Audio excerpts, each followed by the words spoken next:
আবু তোহা আদনান নাম শোনেন নাই? সোশ্যাল মিডিয়াতে এমন ভাবে প্রচার করা হয় মনে হয় বাংলাদেশে এই হুজুর প্রথম দ্বিতীয় বিবাহ করছে, আর কেউ করেন। কত এমপি মন্ত্রী 8টা 10টা বাসা বাড়ি ভাড়া করিয়া এক একটা ফ্ল্যাটে নারী নিয়ে যেতে হয়, সেই খবর আপনাদের কাছে থাকে না। হুজুর বিয়ে করলে আপনাদের চুলকায় না? এ কথা কন না কে? হুজুরদের নিয়ে যত অ্যালার্জি। ওনার সেই স্ত্রী, এটা স্বামী পরিত্যক্ত একটা নারী, এর আগেও বিয়ে হয়েছে। উনি ফেসবুকে আইসা বাপরে বাপ 2 ঘন্টার এক লাইভে যে কান্না করে অভিনয় করে বলছে মনে হয় বাংলাদেশের নিষ্পাপ রমণী এটা। এই নারীর কোনো দোষই নাই। আপনার যদি দোষ না থাকে আগের স্বামীগুলোর ভাত হইল না কেন?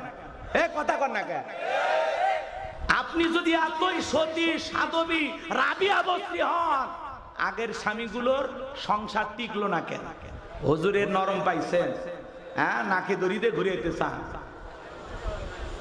আলেমের সম্মান নষ্ট করে, স্বামীর সম্মান নষ্ট করে সোশ্যাল মিডিয়াতে এসে স্বামীকে নিচে নামাবেন, আবার দেশবাসীর কাছে বলবেন আমি আমার সংসার ফেরত চাই। তোমার মতো নারীর সাথে সংসার করা মানে পুরো জীবনটা ধ্বংস হওয়া। কথা বলে ঠিক না? স্বামী স্ত্রী দাম্পত্য জীবনে নানান সমস্যা হবে, মন মালিন্য হবে, রাগারাগি হবে, ঝগড়াঝাটি হবে, সেটা 4 দেয়ালের ভিতরে সীমাবদ্ধ থাকবে। আপনি কেন সোশ্যাল মিডিয়াতে এগুলো বলতে যান? স্বামীর সংসার করেন, মিলেমিশে থাকেন, আপনাদের বাচ্চা কাচ্চা হয়েছে, তাদের ভবিষ্যৎ চিন্তা করেন। কথা বলে ঠিক না? আজকে আপনি হুজুরের বউ হইয়া কথার ভিতরে পড়তা, আপনি সোশ্যাল মিডিয়ায় এসে কান্নাকারি করতেছেন যে আমাকে সেই ওই যে উপদেশটা নাই ছিল না, কি নাম, নাইদ নাই ভাই, কথা কয়রা, ওই যে হাউন আঙ্কেল নিয়ে যায় নাইদকে পিটায় এদের পাশার এই সাইড লাল করে দিছিল না, সেই পিটা পিটছে সোশ্যাল মিডিয়াতে আমরা দেখছি। ওই মহিলা বলতেছে ওই নাহিদের মতো আমার হুজুর আমাকে এইভাবে পিটাইছে। জীবনে শয়তানও বিশ্বাস করবে না একজন আলেম এইভাবে বউ মারতে পারে। কথা বলেন, নেকা কান্নার অভিনয় করেন। কালো কাপড়ে দাগ লাগলে কারো চোখে পড়ে না, সাদা কাপড়ে দাগ লাগলে সবার চোখে পড়ে। এদেশের এমপি মন্ত্রী চেয়ারম্যান মেম্বার কত কিছু করতেছে, সেগুলোকে আপনারা নিউজ প্রচার করেন না। দেশের দুর্নীতির বিরুদ্ধে কথা বলেন না। এদেশে নানান ধরনের চক্রান্ত ষড়যন্ত্র চলতেছে, সেগুলো নিয়ে কথা বলেন না। আপনি হুজুরের বউ নিয়ে পড়ে আছেন, প্রত্যেকটা চ্যালেঞ্জ খোঁজেন, আর হুজুরের বউ কি কইলে এটা নিয়ে পড়ে আছেন।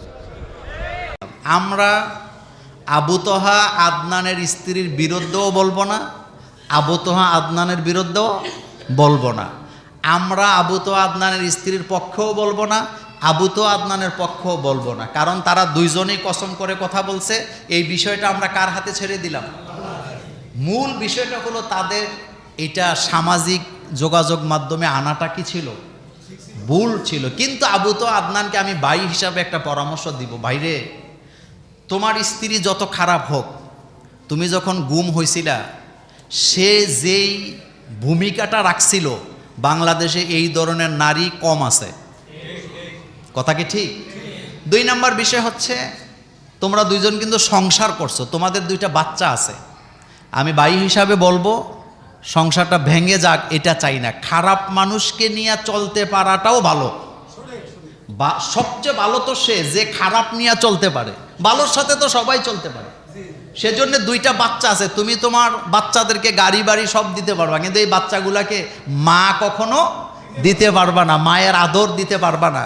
আরেকটা কথা আমাদের বাংলাদেশের ভাষায় বলে, এক গাছের ছাল, কথা কোন না, এক গাছের ছাল।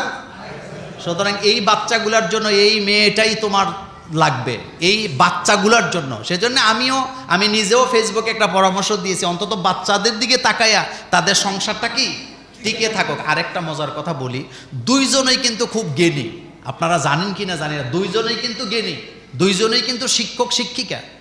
আবু তোহা আদনানের স্ত্রীর হাজার হাজার ছাত্রী আছে সারা বাংলাদেশে, তারা অনলাইনে মেয়েদেরকে পড়ায়, কোরআন পড়ায়, হাদিস পড়ায়। এবং যেই মহিলাকে আপনি গালি দিচ্ছেন, এই মহিলা ইসলামী আলোচনা এত সুন্দর। আমাকে একজন বললেন, আমার খুব কাছের মানুষ, যে উনি যখন আলোচনা করে কোরআন হাদিস দিয়ে অনর্গল কথা বলতে পারে, এই হচ্ছে আবু তোহা আদনানের স্ত্রী। হতে পারে তারা 1-2টা সাইড খারাপ থাকতেও পারে, আল্লাহু আলাম, এই ব্যাপারে আমরা জানি না, কিন্তু তার গুণও কি আছে।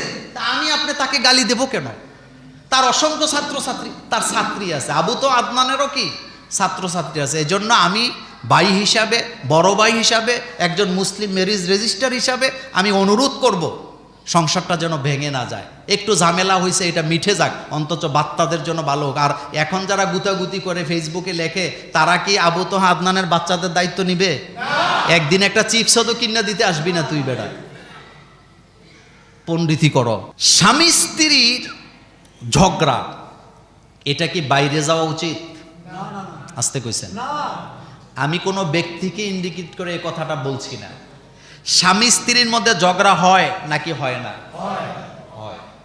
কোন পরিবারে ঝগড়া নাই?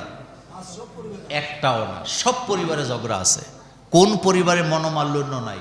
সব পরিবারে মনোমালিন্য আছে। কিন্তু রাসূল কি বলছেন? আন ইবনে আব্বাস রাদিয়াল্লাহু তাআলা আনহু আনিন নবী সাল্লাল্লাহু আলাইহি সাল্লাম قال খয়রুকুম লি আহলিহি, ওই ব্যক্তি উত্তম যে ব্যক্তি তার পরিবারের কাছে উত্তম। সুবহানাল্লাহ পড়েন। রাসূল বলতেছেন ওই পুরুষটা উত্তম বা ওই ব্যক্তি উত্তম যে তার পরিবারের কাছে উত্তম। ওয়া আনা খয়রুকুম লি আহলি, আর তোমাদের মধ্যে আমি হচ্ছে আমার পরিবারের কাছে উত্তম, এজন্য আমি তোমাদের কাছে উত্তম। তার মানে যেই পুরুষ ঘরে ভালো, সেই পুরুষ সমাজেও কি ভালো। সুবহানাল্লাহ বলবেন না? আমার রাসূল ঘরেও ভালো, আমার রাসূল বাইরেও কি ভালো।